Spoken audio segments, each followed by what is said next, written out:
এবার ভালোবাসা টিকিয়ে রাখার লড়াইয়ে রাইকে অগ্নিপরীক্ষা দেওয়ার জন্য বাধ্য করলো অনির্বাণ। হ্যাঁ বন্ধুরা, ভিডিওতে লাইক দিয়ে দেখতে থাকুন। অনির্বাণ যখন রুমে চলে আসে ঠিক সেই সময় মনমরা অবস্থায় রাইকে দেখে অনির্বাণ মনে মনে বলতে থাকে যে এবার আর রাই আমি তোমার কাছে মাথা নত করবো না, তুমি সেটা যতই মনমরা হয়ে বসে থাকো না কেন। ওদিকে রাই বলতে থাকে যে অনির্বাণ আমার তোমার সাথে কিছু কথা আছে, অনেকক্ষণ অপেক্ষা করলাম, আমার কপাল ভালো যে না তুমি এখন অন্তত আসার সময় পেয়েছো একটু হলেও, কারণ তুমি তো ওখানেই ব্যস্ত ছিলে তাই না। তখন এই কথা বলা আমার অনির্বাণ বলতে থাকে যে আমার কাছে এখন আপাতত সময় নেই, তো যখন ফ্রি হবো তখন আমরা এই বিষয়ে কথা বলবো।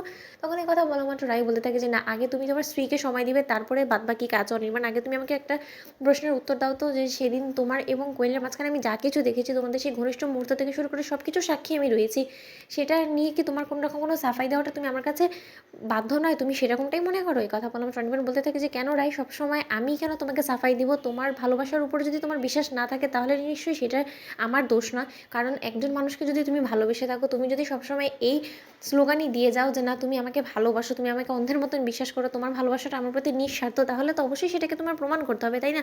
তুমি একবার না হয় চেষ্টা করে দেখো না, তুমি তোমার ভালোবাসাটা আমার প্রতি প্রমাণ করে দেখাও, তুমি সেই যোগ্যতাটা অর্জন করে দেখাও। রাই সবসময় যে আমাকে মাথা নত করতে হবে সেরকমটা তো নয়। তখন এই কথা বলা মাত্র রাই বলতে থাকে যে অনির্বাণ তুমি কী বলার চেষ্টা করছো বলো তো?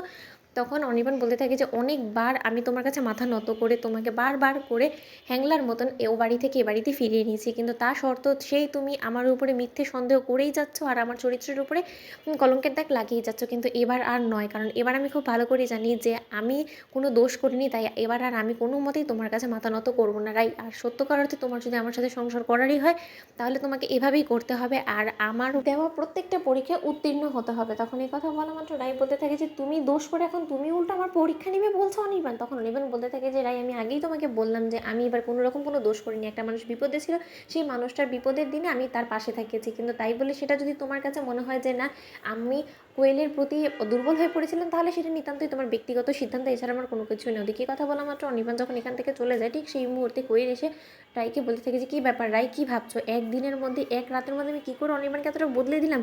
দেখেছো তো এটা কোয়েলের কামাল। একটু একটু করে তুমি হাড়ে হাড়ে টের পাবে যে তুমি এই বাড়িতে দিনের পর দিন থেকে অতিথি হয়ে দাঁড়াবে, কারণ এই বাড়িতে সত্যকার অর্থে আমার যে জায়গাটা ছিল সেই জায়গাটাই বজায় রয়ে যাবে, আর তুমি এ বাড়ি থেকে দূর দূর হয়ে চলে যাবে।